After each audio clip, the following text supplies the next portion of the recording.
Everyone, আসসালামু আলাইকুম। আমি আকিব মতিন, আপনাদের হোস্ট। সবাইকে আমন্ত্রণ জানাচ্ছি এবি ফরেক্স ট্রেডিং কর্পসের উইকলি মার্কেট আপডেটেড ভিডিও দেখার জন্য। আমরা আমাদের উইকলি আপডেট ভিডিও করে আপনাদের কাছে প্রতি সপ্তাহে পাবলিশ করছি। চলুন দেখা যাক সামনের সপ্তাহ অর্থাৎ 29 মে থেকে আপনার জুন 2 পর্যন্ত যে সকল মার্কেট আপডেট হচ্ছে সেগুলো কি হতে পারে। প্রথমত আমরা দেখাচ্ছি যে আমাদের সামনের সপ্তাহে কী কী নিউজ আছে, সেই নিউজগুলোর আপডেটগুলো কী কী হতে পারে। যেমন সোমবার অর্থাৎ মে 29 তারিখেই আপনার সন্ধ্যা 7টায় ইউরোর ইসিবি প্রেসিডেন্ট ড্রাগি সাহেব আপনার ভাষণ দেবেন। সেই ভাষণে আশা করি ইউরো ইউএসডি বা ইউরো রিলেটেড সকল পেয়ারের একটা ভালো মুভ হওয়ার যথেষ্ট সম্ভাবনা রয়েছে। আমরা দেখতে পাচ্ছি মঙ্গলবার দিন বাংলাদেশ সময় রাত 8টায় ডলারের সিবি কনজিউমার কনফিডেন্স নিউজটি রিলিজ হচ্ছে। ফোরকাস্ট অনুযায়ী সেটা হচ্ছে আপনার ভ্যালুটা আগের ভ্যালু থেকে কমে যাওয়ার কথা। বুধবার দিন অর্থাৎ মে 31 তারিখে একদম সকালবেলায় আমরা দেখতে পাচ্ছি রিজার্ভ ব্যাঙ্ক অফ নিউজিল্যান্ড ভোর 3টার দিকে হচ্ছে আপনার ফাইন্যান্সিয়াল স্ট্যাবিলিটি রিপোর্ট প্রকাশ করছে।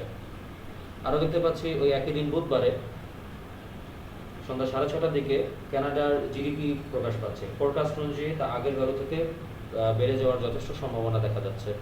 আমরা দেখতে পাচ্ছি বৃহস্পতিবারে ঠিক ভোর 7:30টার দিকে অস্ট্রেলিয়ার প্রাইভেট ক্যাপিটাল এক্সপেন্ডিচার এবং রিটেল সেলস দুটি নিউজ রিলিজ পাচ্ছে।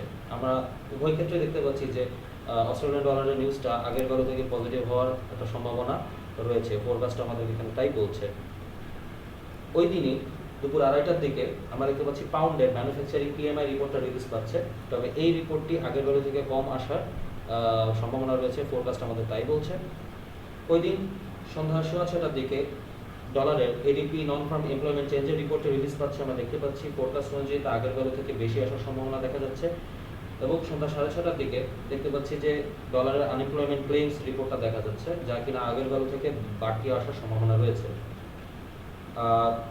রাত 8টার দিকে দেখতে পাচ্ছি ডলারের আইএসএ ম্যানুফ্যাকচারিং পিএমআই নিউজটি রিলিজ পাচ্ছে, যা আগের ভ্যালু থেকে কিছুটা কম আসার সম্ভাবনা রয়েছে, বলতে গেলে প্রায় সমান আসার সম্ভাবনাই রয়েছে। এবং দেখতে পাচ্ছি ওই দিন রাত 9টায় ক্রুড অয়েল ইনভেন্টরিজ রিপোর্টটা রিলিজ হচ্ছে ডলারে। অর্থাৎ বৃহস্পতিবার আমরা দেখতে পাচ্ছি নিউজের পর নিউজ রিলিজ হতে যাচ্ছে।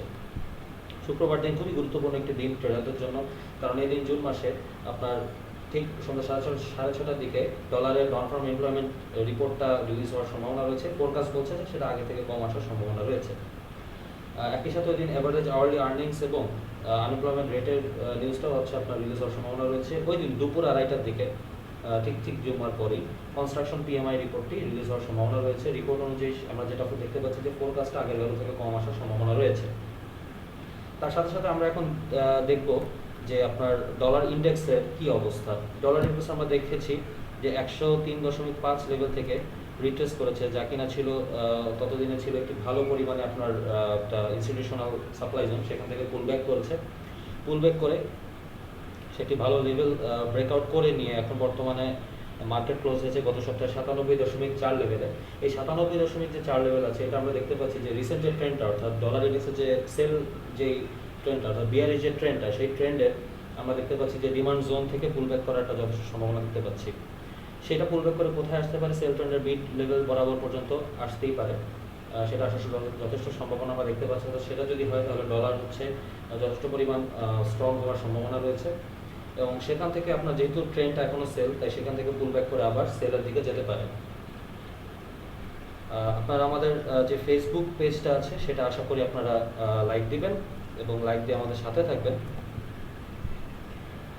এবং আমাদের ইউটিউব যে চ্যানেলটি আছে এবি ফরেক্স ট্রেডিং কর্পস, আশা করি আপনারা সেটা সাবস্ক্রাইব করবেন, আমাদের অন্যান্য ভিডিওগুলো আশা করি দেখবেন এবং এই ভিডিওগুলো লাইক দেবেন এবং শেয়ার করবেন, যাতে করে অন্য ট্রেডাররাও যাতে উপকৃত হতে পারে। আমি আকিব মতিন আমন্ত্রণ জানাচ্ছি আমাদের সামনের ভিডিওগুলো দেখার জন্য। সবাইকে অশেষ ধন্যবাদ।